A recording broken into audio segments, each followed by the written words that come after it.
नमस्कार विद्यार्थी मित्रों, आज हम कक्षा 9th में हिंदी विषय में व्याकरण विभाग के विभाग सी में उपसर्ग बताइए, यानी कि उपसर्ग हमें एग्ज़ाम में 1 मार्क्स के 1 गुण के हमें पूछे जाते हैं, उसी का आज हम अभ्यास करेंगे।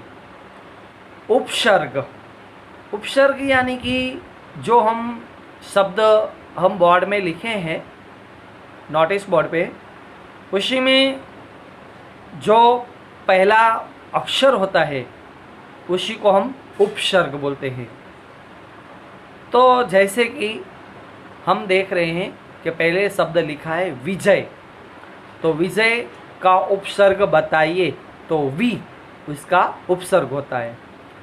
और दूसरा शब्द है अतल्प, उत्तल्प, यानी कि उत्तल्प क्या होता है, अति शब्द उसका उपसर्ग है। विद्रोह, विद्रोह का विसर्ग उपसर्ग है। परोपकार का पर शब्द है, वो उपसर्ग है। प्रयत्न, प्रयत्न तो प्र शब्द उसका उपसर्ग आएगा। बाजू में है दुर्बल, दुर्बल का आएगा दु। सार्थक, सार्थक का आएगा श। जो पहले अक्षर होता है वही हम उपसर्ग आएंगे। बाद में है निश्चिंत, निश्चिंत का उपसर्ग आएगा निहि। सहमत, सहमत का उपसर्ग है सह। अनुसार, अनुसार का आएगा अनु। आयोजन, आयोजन का आएगा आ।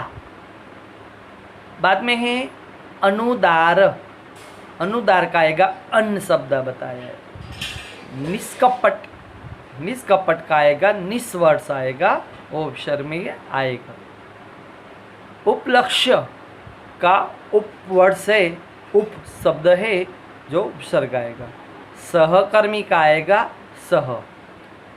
कमजोर, कमजोर का आएगा कम शब्द। सुमति, सुमति का आएगा सु शब्द है, वो उपसर्ग बताया गया है। बेरंग तो बे वर्ड से वो उपसर्ग। विस्फोटक तो उसका आएगा वि। प्रशासन का आएगा प्र। विद्यार्थी मित्रों, हम कुल 20 शब्दों उपसर्ग का यहाँ लिखा है, और बाजू में उसके पास में हम उपसर्ग वर्ड्स शब्द जो है वही भी उसी के बाजू में लिखे हैं। ऐसा इसी तरह आप पाठ्य पुस्तक में जब आपका अभ्यास यानी अभ्यास चल रहा है, उसी टाइम ऐसे कई प्रकार के शब्द होंगे, उसी में से आप ऐसे उपसर्ग ढूंढ कर अलग लिख के आप अलग बुक्स में लिखो, और एग्ज़ाम में आपको 1 मार्क्स में आएंगे। और हम ये आज वीडियो पार्ट 3 में ग्रामर के 3 पॉइंट आज अभ्यास किए, और चौथा पॉइंट है नीचे दिए गए हैं, शब्द समूह के लिए एक शब्द लिखे। तो मैंने कुल 15 शब्द शब्द समूह के लिखे हैं, और उसी का उत्तर भी बाजू में लिखे हैं।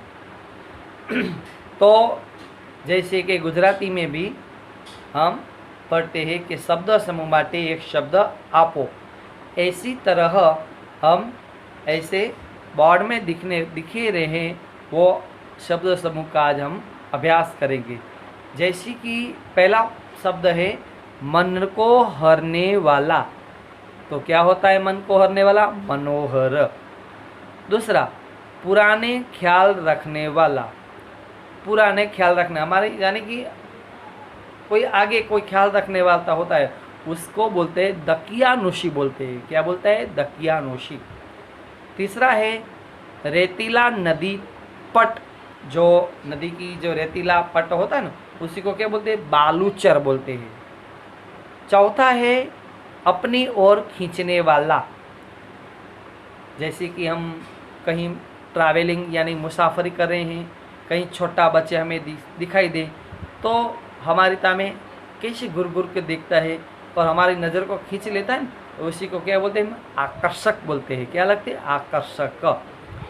और पांचवा है जहाँ 3 रास्ते मिलते हो, तो उसको बोलते हैं तिराहा। जहाँ 3 गली यानी रास्ते में से 3 जगह से गली फुट निकल रही है, उसको तिराहा बोलते हैं। तिराहा यानी 3 रास्ता। छठा है जिसका तेज क्षीण हो, उसको तपह क्षीण बोलते हैं। 7वां है कसौटी पर खरे उतरे हुए, तो उसको क्या बोलते हैं? परीक्षित। जो कोई भी कसौटी, जो कोई भी विकट कंडीशन हो, उसी में से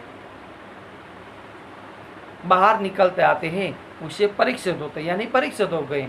जैसे कि विद्यार्थी परीक्षाओं के दौर में ऐसे सोचते कि हमारा क्या होगा, हम पास होंगे या नहीं, ऐसे कई प्रकार की उसकी दिमाग में ऐसे कहीं क्वेश्चन यानी प्रश्न उसको निकलते हैं प्रश्न।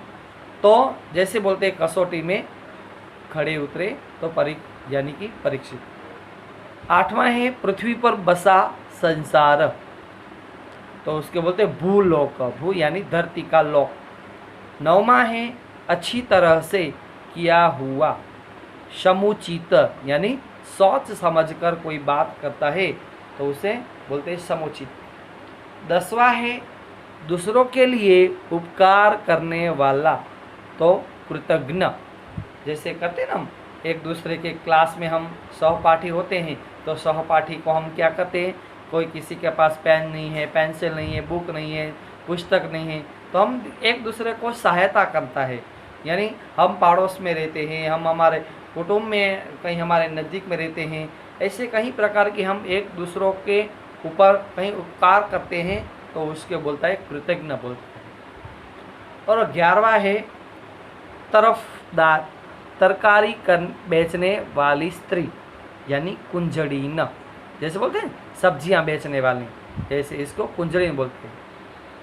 और 12वां है चमड़े की खाल का बड़ा थैला, यानी उसी को बोलते हैं मशक।